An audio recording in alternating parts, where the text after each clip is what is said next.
Class, I want you to introduce yourself in front of your classmates one by one. So hello classmates, my name's Ali. My favorite hobby is making arts and crafts. Ooh! Hello po, my name is Violet. Ang talent ko po ay magmahal. Hey! Hello po, my name is Jed. Mahilig po ako manood ng movies. And my favorite hobby is mag-drawing po. Okay, miss, ikaw na ang next.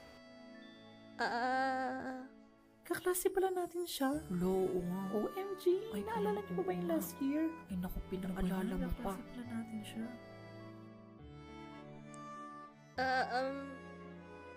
Please introduce yourself.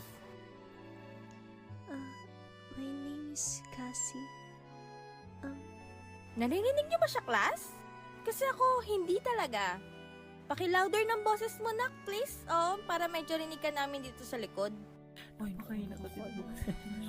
My name is Cassie.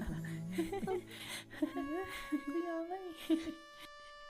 Ang weird na talaga niya. Kaya nga. Doon ko siya unang nakita. Tahimik lang siya lagi sa klase noon. Wala siyang kahit isang kaibigan. Wala din siyang kinakausap na kahit sino sa amin. Hindi ko din siya nakikita ngumingiti nun kasi kapag tumitingin ako sa kanya, lungkot lang sa mata yung lagi ko nakikita. Pero sa totoo lang, naawa ko sa kanya nun kasi alam ko yung pakiramdam na nag-iisa palagi sa school. Kaya naman, isang araw, kinausap ko siya.